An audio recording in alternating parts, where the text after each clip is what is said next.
Good morning. Today, 17 February 2026, Tuesday. Wisdom of Word of God morning ડિવોશનમાં આપ સર્વનો આવકાર કરવામાં આવે છે અને પ્રેમી સલામ પાઠવવામાં આવે છે. આવો આજે આપણે નીતિવચનોનું પુસ્તક એનો 15મો અધ્યાય અને 23મી કલમ પર ટૂંકું મનન આપણે સાંભળીએ અને શીખીએ પ્રભુના વચનોમાંથી. અને પ્રભુનું વચન આપણને આ પ્રમાણે કહે છે, પોતાને મોઢે આપેલા યોગ્ય ઉત્તરથી માણસોને આનંદ થાય છે અને વખતસર બોલેલો શબ્દ કેવો સારો લાગે છે. NIV બાઇબલ પ્રમાણે Proverbs chapter 15 verse 23, a man find joy in giving an apt reply and how good is timely word. અને આ પ્રભુનું વચન છે. અને આજે સવારે આપણે પ્રભુના જે વચનોમાં જઈ રહ્યા છે અને એક થીમ કહીએ તો સ્પીચ એપ્રોપ્રાઇટ. યોગ્ય સમયે જ્યારે આપણે જે વખતસર જે વાણી જે શબ્દો બોલવા જોઈએ એ જ્યારે બોલીએ છીએ ત્યારે એની અસર એ બહુ મોટી એ લોકોના જીવનોમાં ઊભી થાય છે. અને અંગ્રેજીમાં એવું કહેવાય છે, right thing at right time.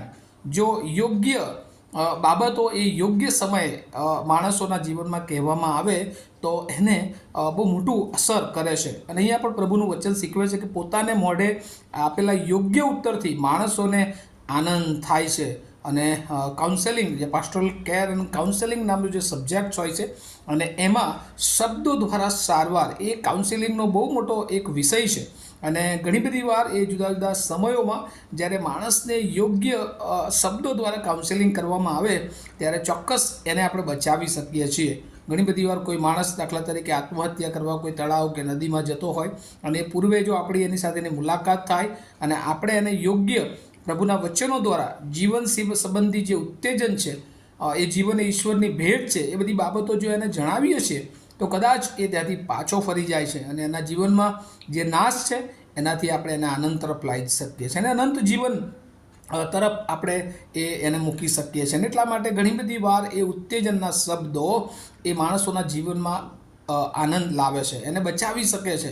અને એટલા માટે જ ઘણી બધી વાર એ યોગ્ય સમયે દાખલા તરીકે કોઈકના કુટુંબમાં મરણ થયું હોય અને આપણે જ્યારે એને દિલાસો આપીએ છીએ, એને વચનો દ્વારા ઉત્તેજન આપીએ છીએ, ત્યારે એ દુઃખમાંથી પ્રભુ એમને બહાર લાવે છે. અને થેસલોનિકા 1 થેસલોનિકા 5 અને 13-18 પણ એ કહે છે કે એવા ઉત્તેજનના શબ્દોથી એકબીજાને એવા સમયોમાં ઉત્તેજન આપો. અને એટલા માટે આ શબ્દો એ એમના જીવનને એમના દુઃખમાંથી એ બહાર લાવી શકે છે. ઘણી બધી વાર સારા પ્રસંગો, લગ્ન પ્રસંગે જો પ્રભુનું યોગ્ય લગ્ન સંબંધીનું જો વચન આપવામાં આવે તો મને લાગે એ આખા એના લગ્ન જીવનને અસર કરી શકે છે. કોઈ બીમાર હોય અને એને આપણે જ્યારે એ પ્રભુના વચનો કે જે સાજાપણું આપી શકે છે એ જો એને કહીએ તો એને સાજાપણા તરફ એ દોરી શકે છે. અને આપણે જોઈએ છીએ કારણ કે શબ્દ એ બહુ અગત્યના છે. ઈશ્વરે ઉત્પત્તિમાં જોઈએ છે શબ્દ દ્વારા એ સગળું ઉત્પન્ન કર્યું. ઈશ્વર બોલ્યા અને ઈશ્વર થયું. અને એટલા માટે શબ્દોમાં એ સામર્થ્ય છે. વર્ડ જે શબ્દો છે, જે વચનો છે, એમાં સામર્થ્ય છે, પાવર છે. અને એ પાવર એ ઈશ્વરને ઓળખનાર વ્યક્તિ, જ્ઞાની માણસ જ્યારે બીજાને શબ્દો આપે છે ત્યારે એ શબ્દો એ માણસના જીવનને ઉત્તેજન આપે છે, એ માણસના જીવનને બદલી શકે છે. અને એટલા માટે શબ્દો એ બહુ મહત્ત્વના છે. અને એટલે જ્ઞાનીની જીભ, અહીંયા સુલેમાન જે વાત કરે છે કે જ્ઞાનીની જીભ એ હંમેશા બીજાઓને ઉત્તેજન આપે છે, બીજાઓને આનંદ આપે છે, બીજાઓને એ જુદા માર્ગોથી એ પ્રભુ તરફના માર્ગોમાં એ દોરી જાય છે. અને એવી જીભ આજના દિવસોમાં પ્રભુ આપણી પાસે ચાહે છે. પણ ઘણી બધી વાર આપણી જીભ, આપણા શબ્દો એવા હોય છે કે લોકો એ પોતાના જીવનથી નાશ તરફ જઈ શકે છે. આપણે ઘણી બધી વાર જોઈએ છે જે અત્યારે આતંકવાદને બધું ચાલી રહ્યું છે, જે કોમવાદને બધી પરિસ્થિતિઓ ચાલે, એમાં બીજું કશું નથી કે શબ્દો જે લોકોને ખોટી દિશા તરફ એ લઈ જઈ રહ્યા છે, લોકોને નાશ તરફ લઈ જઈ રહ્યા છે.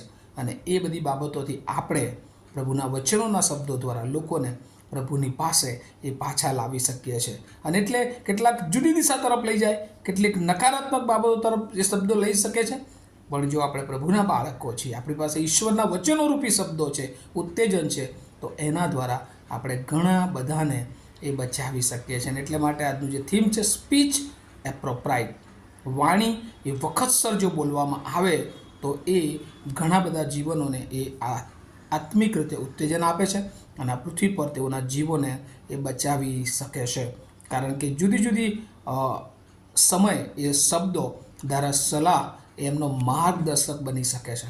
અને પ્રભુ આપણા બધાની પાસે જ અપેક્ષા રાખે છે કે વાણી વિચાર અને વર્તન અને એમાં વાણી એ આપણા બોલાયેલા શબ્દો જો લોકોના જીવનને અસર કરે છે તો આપણે હંમેશા લોકોને ઉત્તેજન આપવું જોઈએ. લોકોની મુલાકાત લઈને લોકોને શબ્દો દ્વારા સારવાર આ દિવસોમાં આપવાની જરૂર છે. અને એ પણ એક સુવાર્તાનું માધ્યમ છે. ભલાઓ તમને ને મને ઈશ્વરે એ જીભ આપી છે જે લોકોને ખરેખર એ બોલવાની તાકાત નથી, જે લોકો એ જાણે એવું કહી શકાય કે બોલી શકતા નથી, એ લોકોનું જીવન કેવું હોય છે.